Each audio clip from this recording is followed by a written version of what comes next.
Obrigada, Senhor, pelo amor que me concedes, que eu saiba utilizá-lo sempre, que eu saiba agir de maneira a não ferir aqueles cuja compreensão, a meus olhos imperfeitos, não é tão acentuada. Permita-me, Senhor, ter humildade o suficiente para que eu nunca venha a humilhar um irmão, que eu respeite tudo e todos, que eu saiba aprender com o outro, com o que me acontece, respeitando as diferenças, entendendo que somos todos filhos do mesmo Pai. Que eu aprenda a livrar-me dos julgamentos maldosos, da falsa pretensão, que eu cultive a humildade e a pratique todos os dias, que eu possa amar o próximo da maneira como ele é e como se apresenta. E que eu agradeça sempre, por tudo, pela alegria de viver, pela família, pelos amigos, pelo ar que respiro, pela energia abundante que recebemos do universo e também pela fé diante das adversidades, entendendo que somos espíritos imortais em constante evolução. Que eu consiga honrar meus ancestrais e aproveitar cada instante da oportunidade que me é dada a cada encarnação, com humildade e gratidão. Assim seja, graças a Deus. Muito obrigado. Muito obrigado a Sônia pelas palavras da abertura. E agora eu vou pedir que os nossos amigos espirituais possam intuir o Sérgio e ele vai nos brindar então com a palestra de hoje. Senão não dá certo. Bom, boa noite aí a todos, o mal chegou aí agora, tudo. Engraçado é que o assunto tem até muita coisa a ver com o que a própria Sônia disse na prece dela. Reconhecer o próximo, tá? As igualdades entre as pessoas. E agradeço também o convite do Ricardo, tá? E por coincidência, quando ele era o tema livre, devido a alguns acontecimentos até recentes de forma pessoal, eu não sabia o que falar, mas aí eu resolvi falar sobre arrogância, tá? Aí eu descobri que nessa pesquisa sobre a arrogância existem várias vertentes sobre ela. E na pesquisa você vai acabando achando vários links que tudo leva, tá, ao tema de arrogância.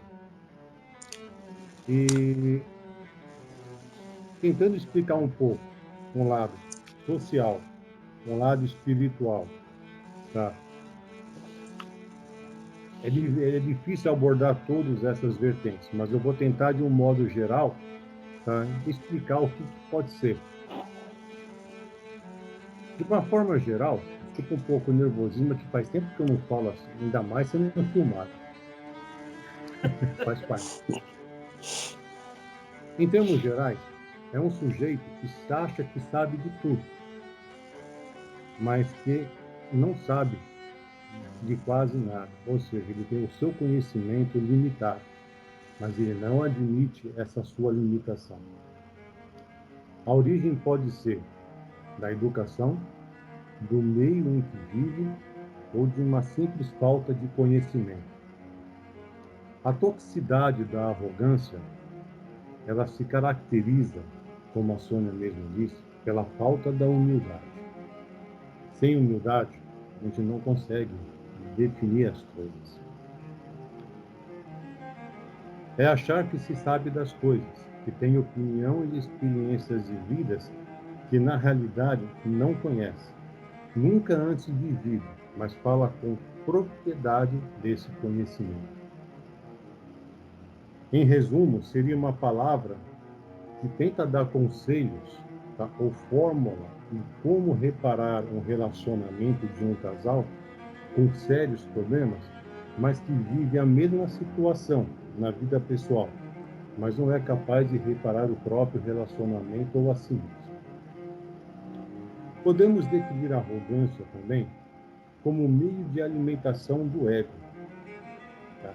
Em alguns casos, esse ego é alimentado por um poder, tá? Mas não com um poder com um ganho de causa, mas apenas com um poder de mando. Ou seja, quem traz dinheiro nessa casa sou eu. Você vai fazer porque eu pago o seu salário. Então isso é poder de mando e não poder de causa. Isso mostra que conhecimento, sabedoria e moral, elas não andam juntas, elas não andam de braços dados. Pode ser também um ato deliberado, consciente ou inconsciente, de superioridade, subjugação do outro em situações de defesa do próprio ego. Normalmente é um sujeito que tem medo de ser inferiorizado.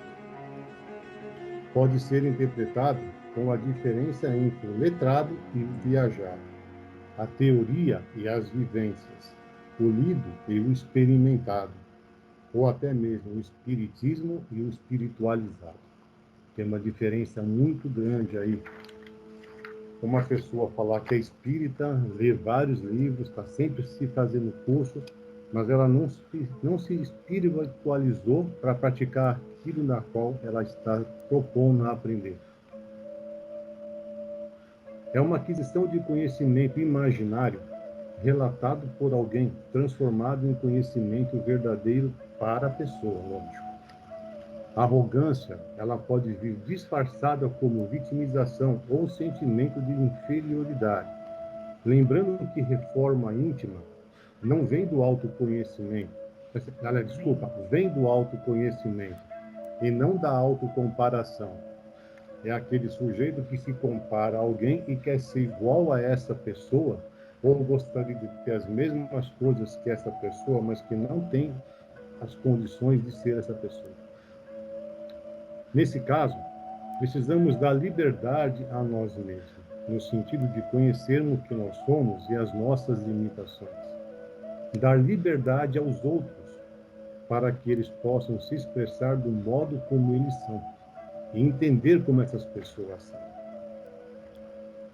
Arrogância, prepotência e ego pode se manifestar de várias formas em nossas vidas, principalmente em situações de afrontamentos. É quando nós acionamos os nossos mecanismos de defesa. Aí eu queria fazer um break, desviar um pouco, para entender que arrogância, prepotência e ego está diretamente linkado às nossas intolerâncias, preconceitos e racismo. Dentro da intolerância é a dificuldade de conviver com as diferenças. Tá? Conviver com as diferenças, você com certeza sabe que essa não é uma tarefa fácil. Somos quase 8 milhões de indivíduos com opiniões, crenças, valores, tá? E contextos diferentes. E é com frequência que escutamos ou lemos sobre relatos de desrespeito e intolerância em razão de opiniões políticas, orientação sexual, religião, nacionalidade e raça, entre outros. Muitas vezes, as manifestações de intolerância resultam em violência, como, por exemplo, tá, o Holocausto, em que foram eliminadas muitas pessoas, simplesmente por intolerância e arrogância de uma pessoa. Intolerância de ser diferente e não entender os outros. Mas para que nós possamos tentar entender como reverter esse processo, porque seja como for, de acordo com algumas pesquisas que eu fiz, de alguma forma todo mundo tem a sua arrogância e intolerâncias a algumas coisas. Para isso, é necessário termos humildade. Humildade para saber que não sabemos todas as coisas. Humildade para saber que devemos ser permeáveis para aquilo que precisamos alterar em nossa conduta evolutiva.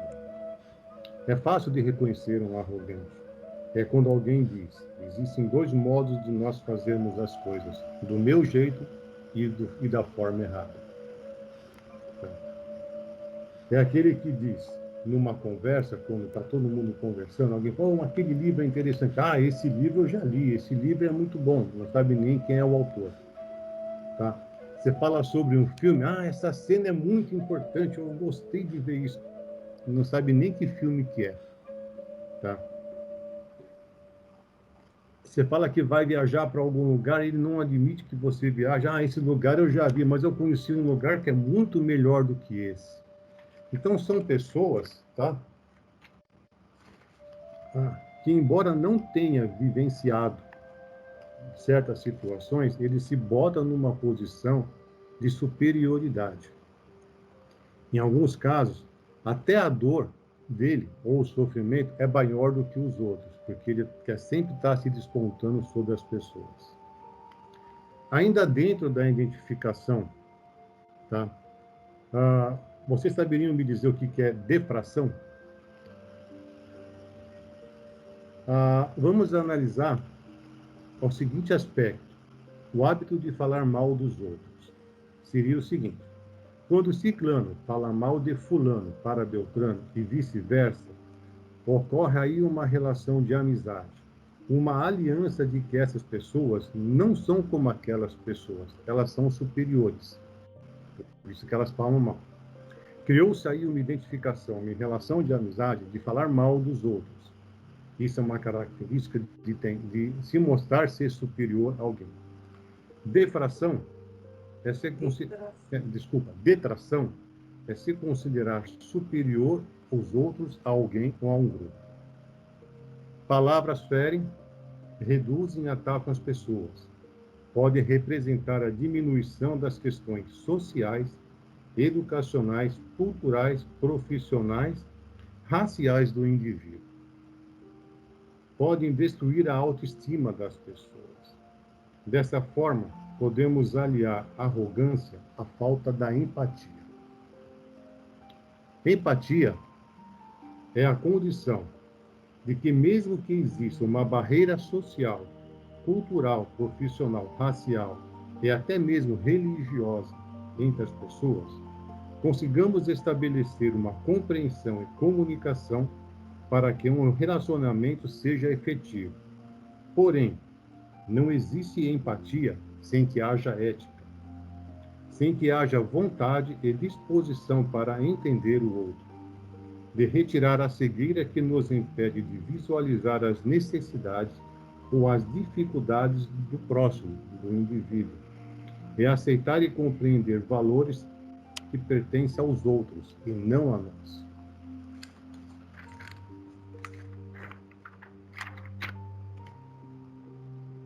Com esse comportamento, podemos nos educar para o bom e belo, para uma harmonia social. A ética é o exercício de praticar a empatia, de forma a torná-la apta a entender os outros e a nós mesmos. É a relação empática da ética, é a relação empática da ética, é a etiqueta. A etiqueta é a percepção do outro no espaço imediato. Essa percepção no espaço imediato é entender, compreender o outro da forma como ele é, independente da forma social como ele se porta ou em que ele vive. Essa ética não é saber o copo ou o talher, essa etiqueta não é saber a forma, o copo ou o talher que você deve usar num restaurante e tratar mal o garçom ou aquele que está lhe servindo ou lhe prestando o serviço. O essencial da etiqueta é o respeito ao próximo. Esse próximo não é aquele ser superior que pode revidar, como se fosse um seu chefe, por exemplo. Não. Revidar com aquele que não pode, com aquele que te serve, que é seu amigo. Pode ser um ajudante, um funcionário, uma criança ou até mesmo um idoso. São as pessoas que são mais carentes. Etiqueta envolve algumas formas mágicas e fundamentais para abaixar nossa arrogância.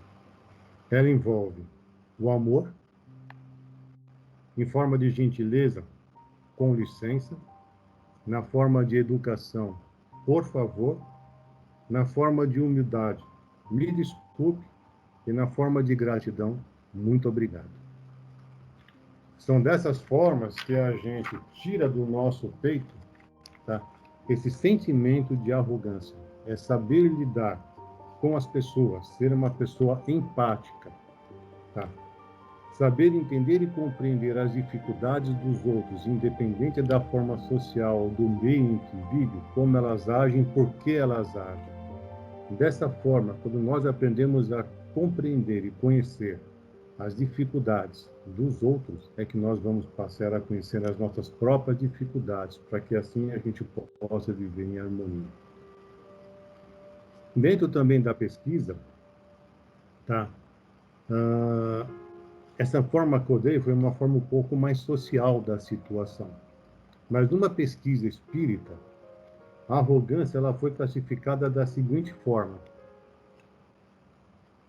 vista pelo dicionário. A arrogância é a qualidade ou caráter de quem, por suposta superioridade moral, social, intelectual ou de comportamento, assume atitude prepotente ou de desprezo com relação aos outros, orgulho, tá, ostensivo e altivez. Do ponto de vista de uma perspectiva espiritual, estima exacerbada de si mesmo, supervalorização de si, autoconceito superdimensionado, desejo impossível de se impor, desejo compulsivo de se impor aos demais. Essa foi a pesquisa que eu fiz e consegui dar uma síntese do que a arrogância é, para que a gente possa se situar perante as pessoas de uma certa forma, tá? Para a gente possa ter um comportamento um pouco mais empático, tá? Do que achar que a gente é superior a alguém. Eu gostaria de saber também a opinião de vocês, o que vocês acham, o que é ser arrogante, tá? Se vocês conseguem identificar alguma arrogância dentro de vocês, de algumas atitudes. O que vocês acham?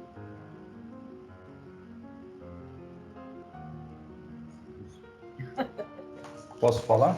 Sim. Eu acho que a arrogância, ela também tem uma relação muito grande com a vaidade. Porque, às vezes, por vaidade, a pessoa ela age com arrogância. Porque ela não aceita, né, e as duas coisas se misturam. E aí é onde acaba acontecendo isso. E, às vezes, de uma forma inconsciente até, dependendo da característica da pessoa, para ela se manter, porque ela tem essa necessidade de se manter à frente, como você comentou, né? Se alguém comenta de uma viagem, não, mas a minha viagem foi muito melhor. A minha viagem foi... porque o meu é muito melhor, porque o que eu fiz é muito melhor. Então, tem uma grande relação com a vaidade. E aí, por outro lado, eu acho que o processo de aprendizado, de entender realmente, né, que caminho que a pessoa está buscando, ela vai percebendo o que é importante, né? E valorizando o próximo. Eu acho que isso ajuda a colocar essas coisas no lugar. Quando alguém tem uma escuta, por exemplo, porque quando alguém está conversando e ele fala, não, mas a minha viagem, o meu é melhor, ela não está ouvindo o outro, ela tá só se reafirmando. Sim. E a partir do momento que não, né, que ela está prestando atenção no outro, ela se preocupa com o outro, quando ela exercita a empatia, eu acho que aí ela se solidariza, elas estão em conjunto, sem uma relação de um melhor ou pior, são todos iguais. Eu vejo isso. Isso aí. assim, dentro dos sinais evidentes de uma arrogância, tá? Isso pelo estudo espírita que eu consegui achar, tá? Isso mesmo que você falou, é a vaidade, megalomania, a presunção da pessoa, prepotência, autoritarismo, perfeccionismo, poder, imprudência, rigidez, intolerância, como eu disse, ansiedade, teimosia, competição, pode girar a arrogância, impulso de disputa, competição e inveja. Tá? São as prerrogativas mais evidentes de uma ação arrogante. Você se sentir inferiorizado, e por conta disso você assume essas personalidades, essas atitudes, tá? Para poder ser uma pessoa arrogante.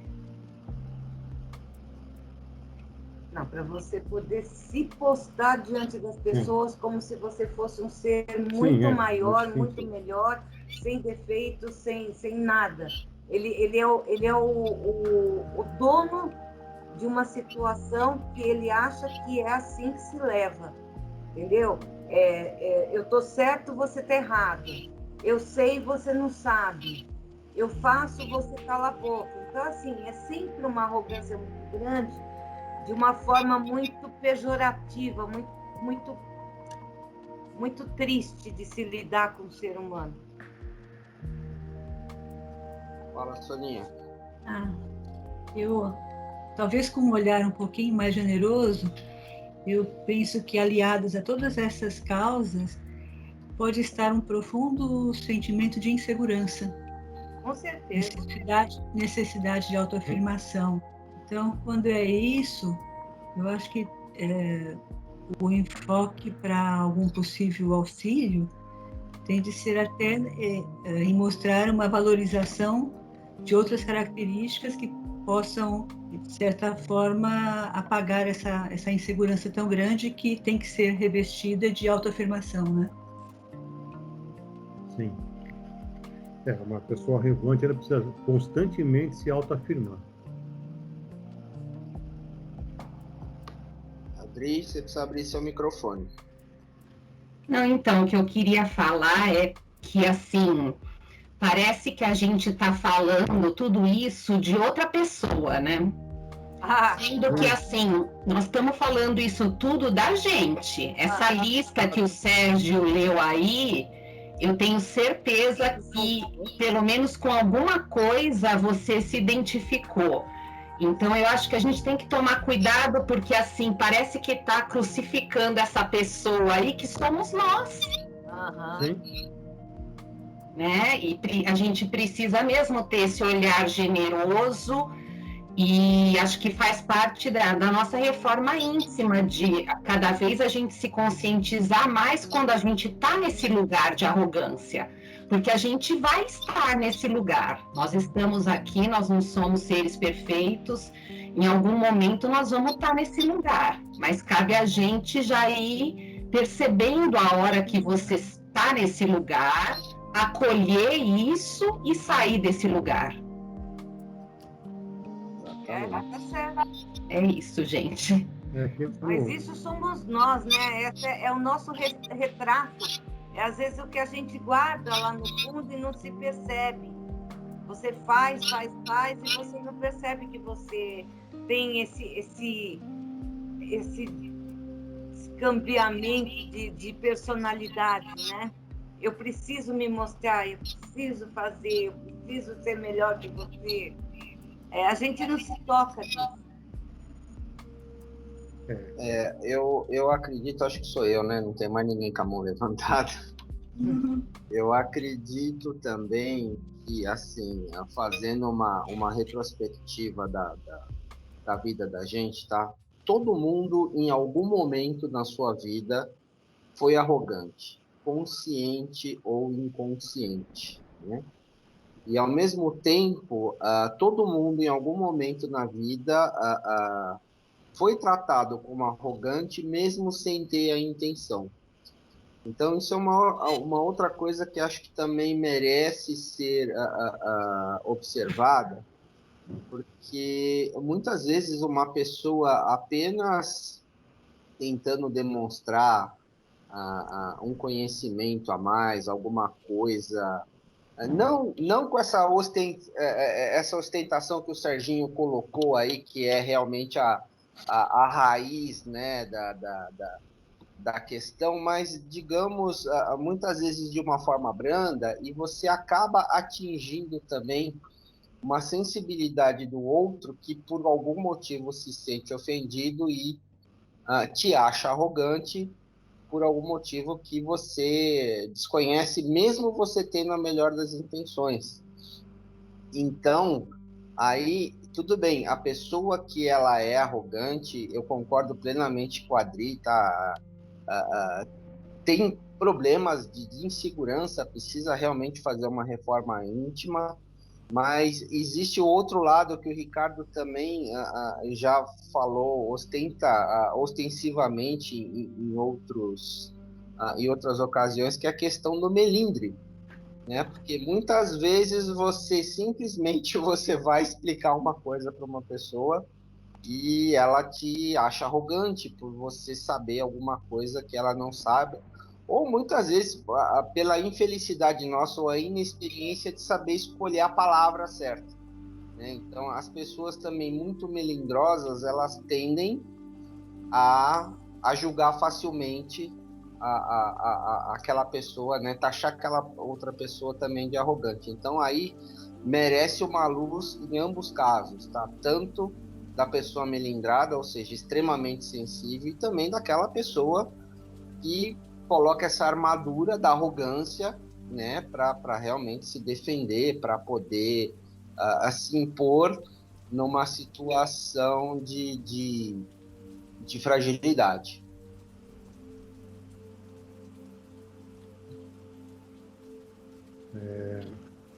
Posso falar?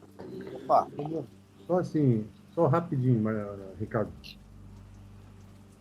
Na realidade, para você tentar superar essa doença moral, vamos dizer assim, certo? É necessário um trabalho de autoconsciência muito grande. Tá? Você tentar se entender e se analisar passo a passo. Tá? Mas ela está muito ligada com uma palavra que eu sei que você gosta muito, que é o nosso egoísmo. Uhum. Tá? Nós somos muito egoístas em aceitar que nós temos alguns problemas e que somos, às vezes, inferiores. Tá? Daí, às vezes, nasce essa relação das pessoas de tentarem serem arrogantes por algum motivo. Tá? Então, o egoísmo está muito ligado, tá, a essa doença, ao nosso orgulho. Uhum. Exato. O que eu queria acrescentar sobre o que todos falaram é que normalmente as pessoas que são arrogantes, elas são carentes, né? E as pessoas carentes, elas têm um instinto de defesa muito alto, aliado ao fato de que somos seres competitivos, né? Então, isso traz uma questão que eu vi aqui que a Bettina colocou, uma situação delicada, porque todos nós somos carentes de nós mesmos. Nós gostaríamos de sermos melhores do que somos. E também não queremos ser aquilo que fomos, desde que a gente tenha consciência disso. E queremos ser algo que ainda não sabemos como, mas estamos aqui hoje, né? E então essa carência nos remete a essa competição. Então, eu não quero que ninguém saiba que eu sou carente. E nesse momento eu acho que aceitar ser carente, aceitar que você precisa, de novo aqui eu vi o Glauco colocar, somos aprendizes, né? Mas então nós seremos sempre eternos aprendizes, né? Senão não estaríamos aqui, nós não estamos cada um numa nuvenzinha tocando harpa. A gente está aqui, sabe, para ter realmente, e esse aprendizado, eu não sei quanto dura, né? Mas certamente para a gente chegar num ponto em que, pelo menos, o nosso Mestre Jesus nos ensinou, a gente tem uma caminhada longa, mas depende de cada um de nós. Então, existe uma arrogância competitiva, né? E isso faz com que a gente, todos nós, nos nossos relacionamentos, sejam eles profissionais, sociais, espíritas, né? Mas existe algo que a gente pode começar a trabalhar desde já.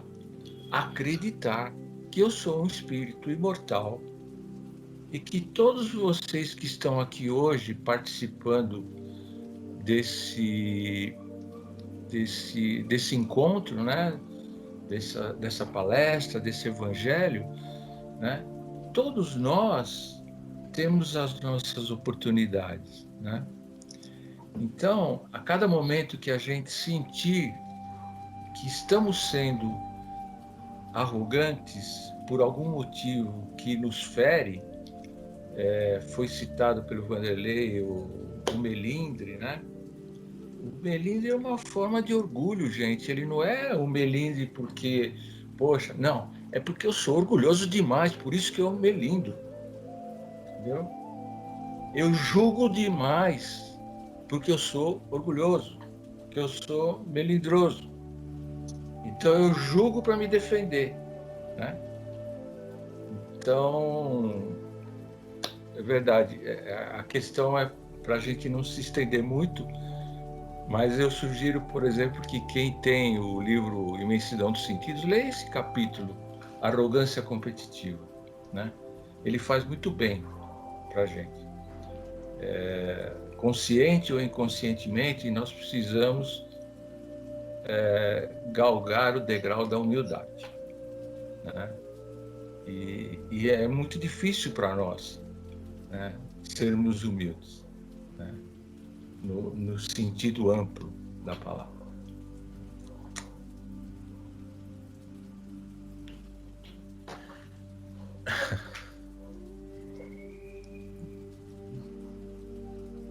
É isso então, gente. E aí, Sérgio?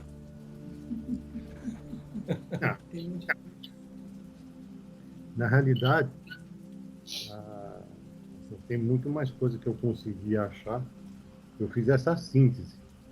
Certo. Do problema, porque na realidade, de acordo com uma pesquisa espírita, isso é uma doença da alma. Sim. Então são angústias que a gente pode carregar, tá? Não só de vidas passadas, tá? de situações mal resolvidas, certo? Que a gente carrega isso e tenta encobrir, tá? As nossas mazelas, as nossas falhas, as nossas dificuldades, com uma reação de autoproteção, na qual a gente, como você falou, a gente busca as nossas autodefesas, tá? Para tentar encobrir as nossas falhas. Tá? Isso é uma questão também de você ser arrogante, você não admitir que você não tem condições, mas você também não vai buscar uma solução para isso. Tá? Então são dadas várias oportunidades também um campo espiritual, para que a gente possa estar sempre aprendendo a baixar o nosso facho. Exato. Porque a arrogância está em várias questões, tá? Está no mercado, quando de repente você está lá com o carrinho na fila e a pessoa da frente fala, pô, será que esse xarope não vai andar para frente? Isso é uma arrogância. Você está num trânsito lá, muitas vezes, tá? Quando você tem um carrinho 1000 lá, que você está numa estrada que você quer ultrapassar, o carro não anda e vem alguém atrás e fica dando farol para você e o cara tem um Audi atrás. Tá? Ele não entende que o seu carro não tem a mesma potência que o seu. E quando você reverte a situação, agora você tem um carro mais potente, será que você vai saber compreender a empatia que a outra pessoa teve, a dificuldade que você teve quando tinha um carro inferior?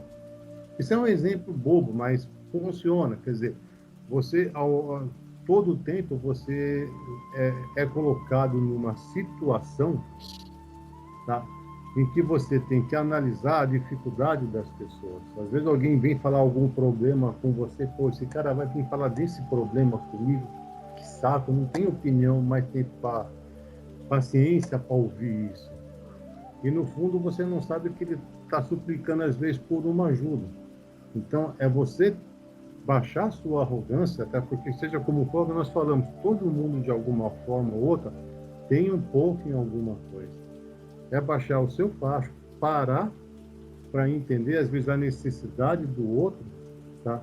Quem está precisando de uma palavra amiga e não se sentir numa situação, não vou perder tempo com isso, não. Às vezes, 5 minutos do seu tempo pode salvar uma vida. Um modo figurativo de falar, lógico. Eu acho que a prática do auto-amor e do autoconhecimento nos leva a uma compreensão mais ampla, mais rápida, né, disso. A questão é que, por exemplo, o Glauco falou de vaidade. Vaidade é o auto-amor em excesso, né? E tudo que é excesso é prejudicial, né? Agora, você ter um auto-amor em que você se sinta bem, que você compartilhe, que você não quer, sabe? Você tem compaixão. Compaixão é querer que o outro seja feliz e não ter dó do outro, né? Isso é compaixão. Isso é empatia, né? Então, são questões que nos afligem, é verdade, né? Mas, e aí quando você fala, poxa, nós estamos numa situação nova, né? Nova para nós, né? No sentido de um planeta regenerado, de um futuro, né? Que nos reserva, sabe, do evangelho sendo praticado nas escolas e não só nas casas espíritas ou nas igrejas, ou seja lá onde for. Então você começa a entender que, poxa, se eu estou aqui, se eu cheguei até aqui, eu tenho meu valor, né? Então aquela pergunta de Paulo, né, que fez. Qual pergunta? Eu sempre confundo Paulo com Francisco, mas o que queres que eu faça? Né? Poxa, eu estou aqui, né? Cheguei até aqui, tenho o meu valor, né? E então, sabe, todos nós chegamos até aqui, continuaremos a aprender e vamos superar todas essas dificuldades, né? Que a gente está aqui para se relacionar, não tem jeito. Se a gente não quer, ou se a gente se melindra por qualquer coisa, fica difícil, né? Sim. Né? São várias situações, né? As energias que são colocadas à nossa disposição, a gente tem que trabalhar com elas, e para isso a gente precisa conhecê-las, né? Então, é uma série de fatores que a espiritualidade espera de nós, né?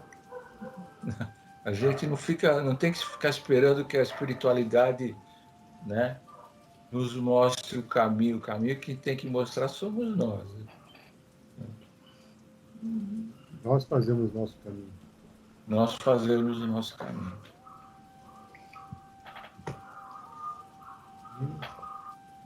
Beleza? Mais alguém gostaria de falar alguma coisa? Eu gosto dessa forma, sabe? De a gente poder falar, né? Emitir uma opinião, colocar, assim, eu acho muito bacana isso. Olha, tem alguém com o código MMU7, eu não sei quem é. Autoelucidativo, Mauro Musetti. Mauro Musetti. É o Mauro Musetti, tá com a câmera fechada, né? Sou eu. Então, só para complementar, chover no molhado, mas eu acho que no trabalho de reforma íntima, talvez a arrogância seja uma das coisas mais difíceis, porque muitas pessoas o são e não percebem. E de acordo com a realidade dele, ele acha normal, ele acha que ele não é arrogante. Ele acha que só está dizendo que ele é bom mesmo pra caramba em tudo. Então, é um passo muito difícil na reforma íntima, você, no seu travesseiro, você falar, não, eu sou arrogante. Eu tenho que medir as palavras, medir as frases, tomar cuidado para não ofender as pessoas, porque a arrogância e grosseria andam muito perto, né?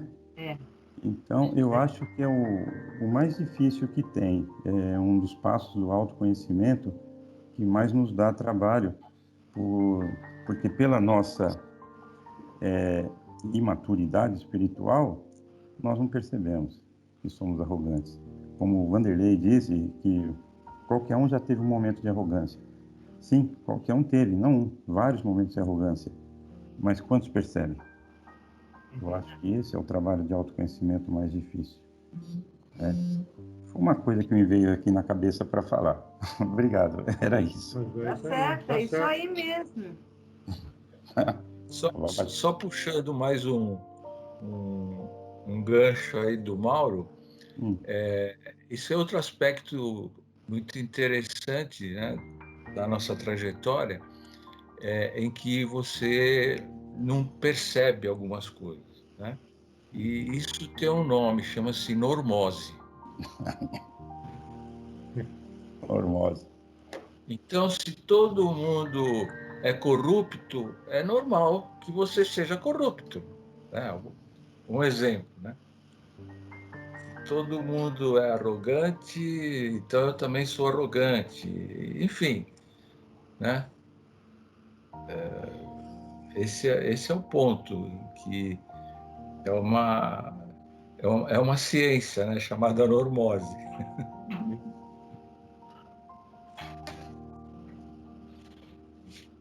Mas eu confesso que para um arrogante admitir que é arrogante não deve ser fácil, é difícil.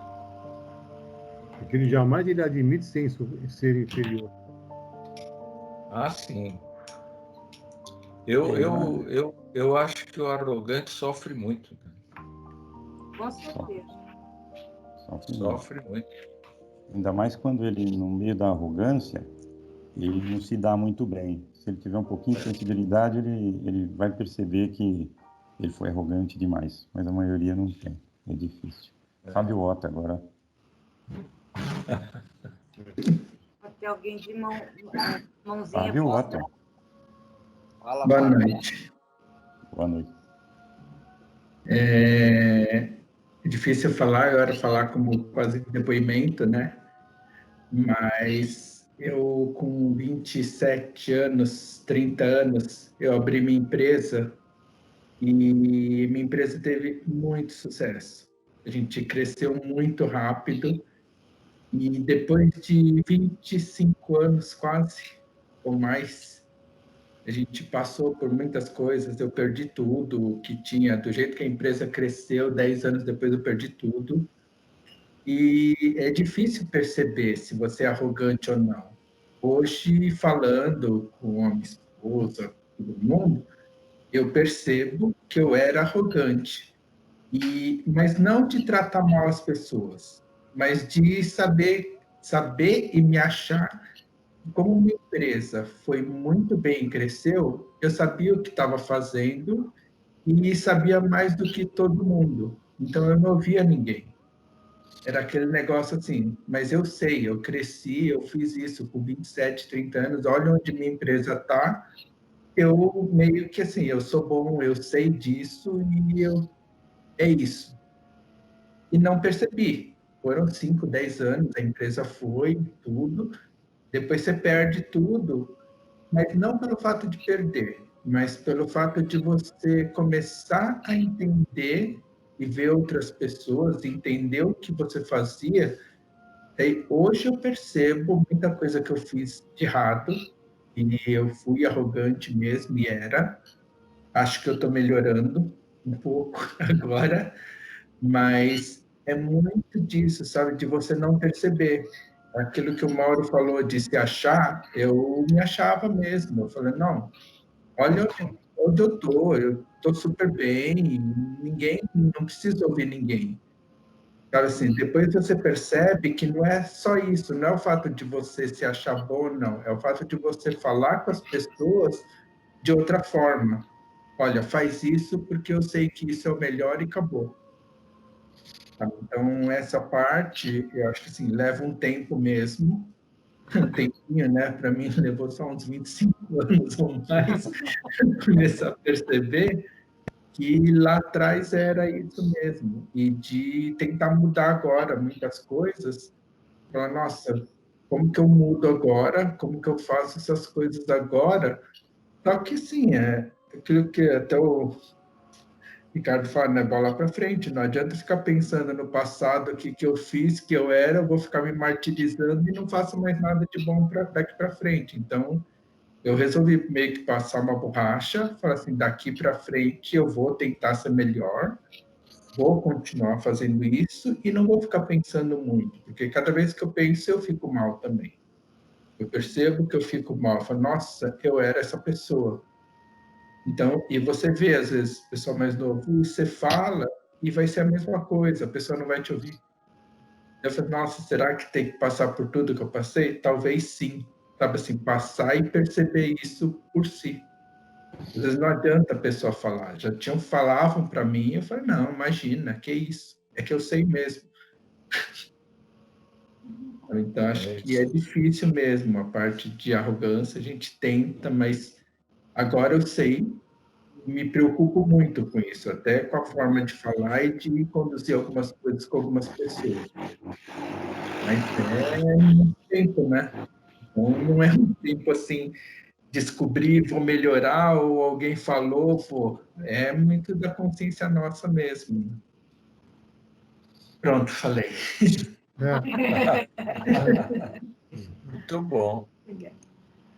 Glauco? Levanta a mãozinha. Como é que o Glauco tá. Como é que levanta a mão? Fala, Glauco.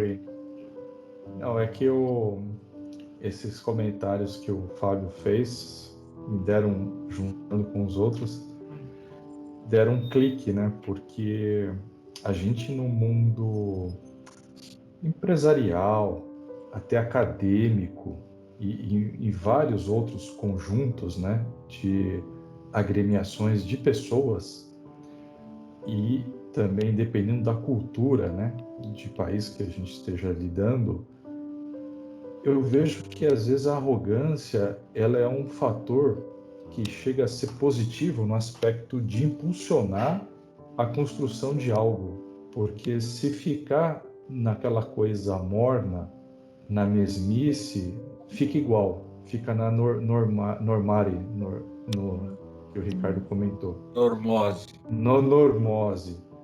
Então, é interessante isso, né? Porque às vezes, se você não peitar as coisas, e às vezes a coisa é meio, né? Vai naquela coisa meio força bruta, não acontece. Claro que isso são nós, né? As nossas vidas, elas são cíclicas. Então, às vezes, pode ser que naquele momento aquilo vai ser necessário e não por isso a gente vai sofrer. Aquilo foi necessário e aquilo criou o resultado que era necessário, que era importante e trouxe transformação. Então, talvez, acho que vale uma reflexão nesse aspecto, né? Será que existe momentos que a gente precisa ser arrogante, ou não no sentido de maltratar as pessoas, mas de ser, assim, acreditar naquilo e seguir em frente mesmo, para trazer uma transformação? Mesmo quando todos dizem, não é por aí, você, não, eu acredito, eu tenho a convicção e vou. Acho que eu queria trazer essa visão de romper um pouco. Mas assim, Glauco, eu não vejo isso como arrogância, eu vejo isso como se você fosse uma pessoa determinada, porque você conhece um processo e você fala, não, eu vou apostar nele. É diferente. A arrogância, ela não é uma coisa que te leva, por exemplo, para ouvir outras pessoas também. Porque se de repente você falar, não, tudo bem, eu acredito nisso e eu vou pôr minha cara a tapa. Mas se você não ouvir ninguém, ou seja, tudo só o que você fala é o correto, aí sim mora a arrogância. Porque numa hora dessa você de repente pode tropeçar e não ter ninguém para te dar o suporte. Então eu acho assim, se você fala, eu vou fazer porque eu acredito, ótimo. E você tendo o suporte das pessoas que vão atrás, porque você está abrindo caminhos, isso para mim não é arrogância. Vou só fazer uma parte. Baseado no que o Fábio, né? Fábio falou, no que o Glauco falou, a Beth acabou de falar. Foi como eu disse, a arrogância ela tem várias vertentes. Numa pesquisa realizada também tem arrogância positiva, que vai de encontro com o que o Glauco falou. Eu procurei, assim, não é que eu procurei, mas eu peguei a arrogância que fere. É aquela que faz com que a pessoa não tenha um sentimento, não tenha compaixão, não tenha empatia pelos outros, pelos problemas. Tá? No fundo, para quem me conhece, que já participou do centro, das reuniões, tudo, tá? É muito fácil para mim falar da arrogância do meu chefe, de como ele conduzia as coisas.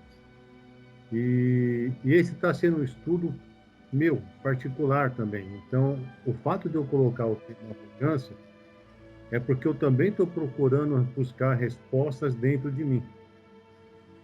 Tá? Para que eu possa entender melhor onde é que está as minhas falhas, as minhas arrogâncias, vamos dizer assim, e não entender que eu também preciso mudar e também preciso buscar uma ajuda dentro de mim ou com algumas pessoas, de alguma forma, para poder acertar também.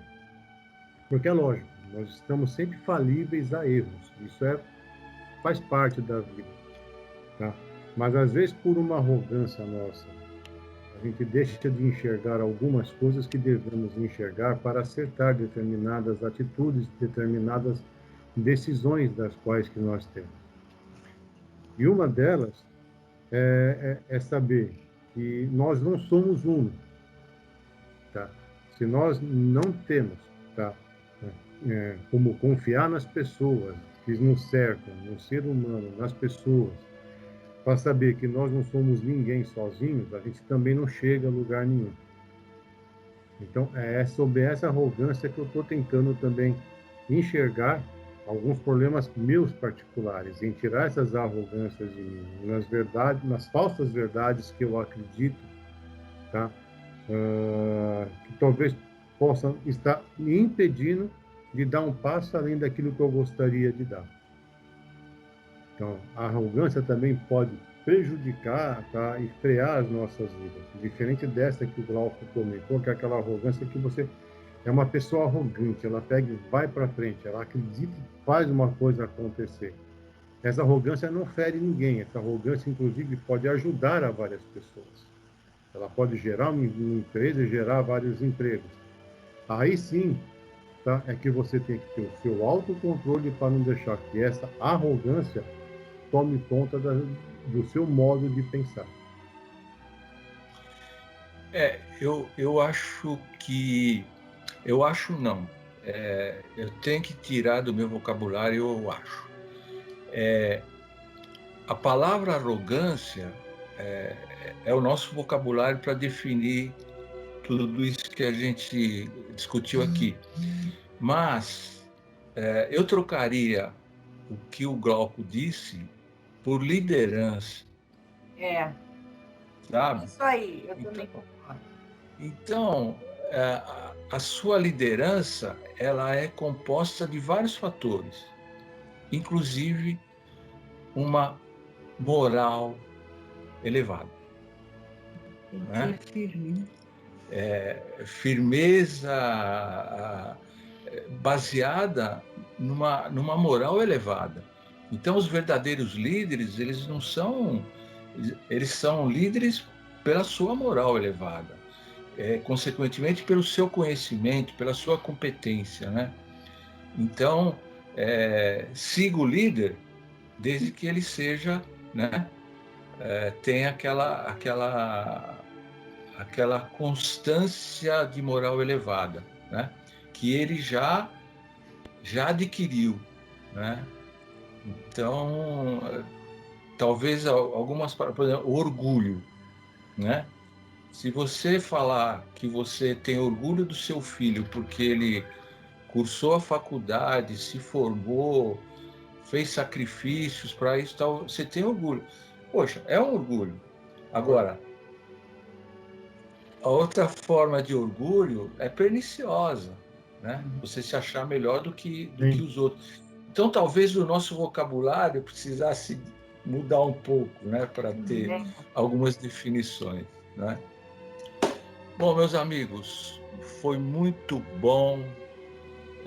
Sérgio, obrigado a todos aí pelo momento precioso que nós passamos, pelas reflexões que a gente possa, né, fazer e voltarmos a discutir sempre nos nossos encontros sobre todas essas reflexões, tá? Então, muito obrigado. E agora eu peço a Adriana, viu? Não esqueci, Adriana. Já estava pensando, Ricardo, vai me esquecer. Então, vamos agora ao nosso passo pela Adriana e o pessoal. Aguinha. Vamos nos preparar agora para esse momento especial da fluidoterapia. Vamos nos sentar bem confortavelmente na cadeira. Hoje, eu queria que a gente imaginasse que a gente está lá no SPI, que a gente está sentado lá naquelas cadeiras do SPI, esperando o momento do passe. Então, vamos fechar os nossos olhos, relaxar nossos corpos, nossos ombros, nosso pescoço. E vamos fazer aquela respiração profunda para a gente ir nos conectando. Você está lá sentado no SPI, esperando para entrar na sala de passe. E você inspira e expira. Inspira profundamente, enchendo seu pulmão de ar. E expira, soltando todo esse ar. Mais uma vez, inspirando e expirando. E com isso a gente vai se concentrando nesse momento presente, esquecendo todas as nossas preocupações, abrindo nossos corações para o recebimento de toda essa energia. Nós estamos agora dentro da sala de passe. Vamos mentalizar Jesus aqui entre nós. Nossos mentores estão ao nosso lado. E os amigos espirituais desse trabalho, juntamente com os passistas encarnados aqui na reunião, vão nos envolvendo com esses fluidos benéficos, essa luz forte, brilhante, que é projetada sobre nossas cabeças e que percorre todo o nosso corpo, da nossa cabeça, passando por nosso corpo inteiro, chegando até os nossos pés. Com isso, realinhando nossos centros de força, nos trazendo muito equilíbrio, muita saúde, muita paz, muita esperança. As nossas dores vão se suavizando, vão se aliviando.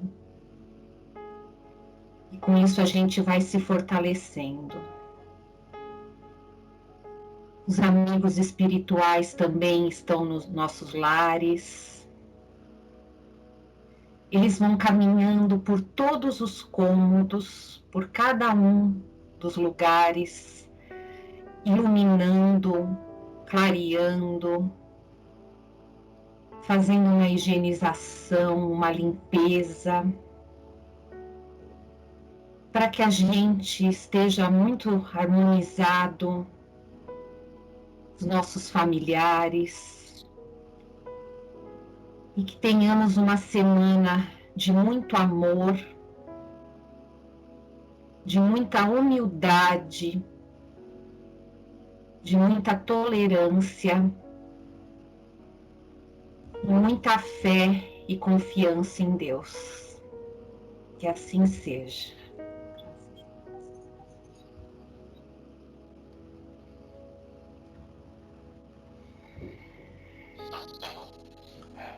Muito obrigado, Adriana, aos passistas.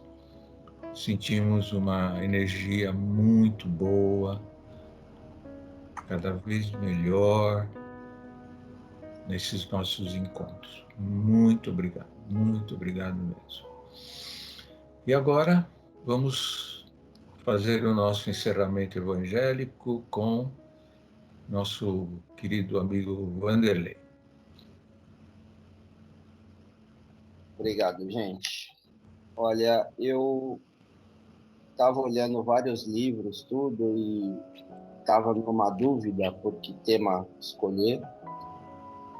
E eu peguei esse livro, Cura-te a Ti Mesmo, e olhei vários capítulos e fiquei na dúvida, tá? Então, usando o velho e bom modo espírita, tá? Vou pedir que meu mentor abra esse livro e traga uma mensagem para todos. Olha, realmente não dá para dizer que a coisa não funciona. O tema escolhido é delicadeza. Gestos educados. Observando a vida, se não a natureza humana, encontramos valores extraordinários que tanto podem ser usados para o bem dos que sofrem, quanto para a alegria dos tristes, levantando caídos, acendendo a fé nos corações. Presta bem atenção. São gestos educados das criaturas responsáveis por tamanhos benefícios que, por vezes, são esquecidos nas lides humanas. Eis porque a codificação do Espiritismo nos aconselha a educação e a instrução. A alma educada transmite aos outros um clima de amor e de confiança, de alegria e de paz. Quem não gosta da suavidade de uma pessoa?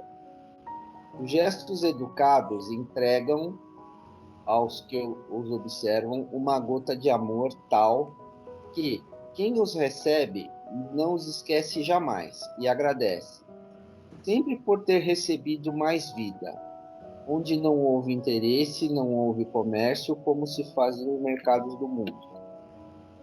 Os gestos educados são entregues a outrem nas linhas do amor, de modo que brilhe a caridade no despertamento da alegria.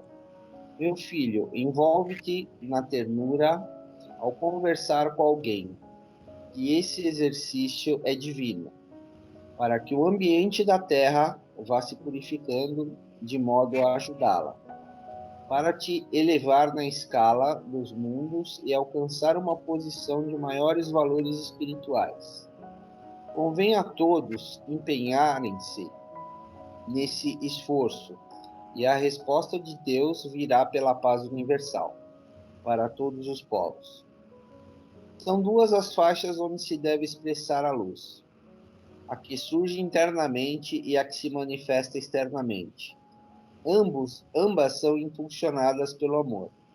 Peçamos ao Cristo para nos ajudar nessa escola de educação dessas forças que são geradas em nós, e que possamos fazer o bom uso dos nossos dons, acendendo as luzes na divulgação do bem, que nunca morre. Ser educado com a polidez cristã, nos teus pensamentos, nas tuas palavras, na tua vida, que esses gestos abrir-te-ão caminhos de luz por onde passares, deixando as tuas marcas de apreço pela vida e por seu Criador. Confie em Deus e em ti mesmo. Essa disposição te levará à paz interna. A dúvida é o sentimento pernicioso e é gerada da ignorância, mas o Cristo é o saber. Aliemo-nos a Ele, de tal forma que nossos corações se transformem em sóis, e nossa consciência em céus, onde possamos encontrar a presença de Deus, como o nosso Pai e Jesus, como o nosso Mestre, de modo que recebamos e nos sintamos dominados por uma tranquilidade imperturbável, existência fora. Educa a tua fala com amor, a tudo e a todos educa o teu verbo, e prossegue conversando com a própria vida, e receberás dela o melhor. Educa teus pensamentos, que as luzes dos iguais te acompanharão, proporcionando-te conforto e paz. Esmera-te no teu aprimoramento, pois deves fazer a tua parte, porque somente depois dela concretizada é que encontrarás parte de Deus que já foi feita desde o princípio.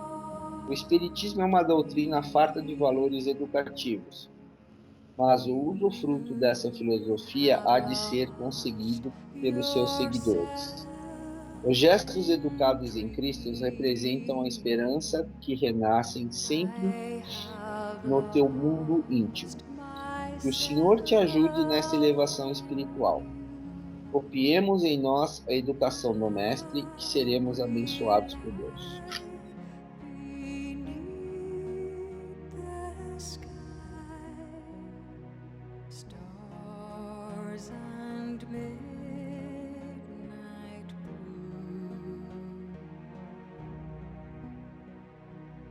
Stars and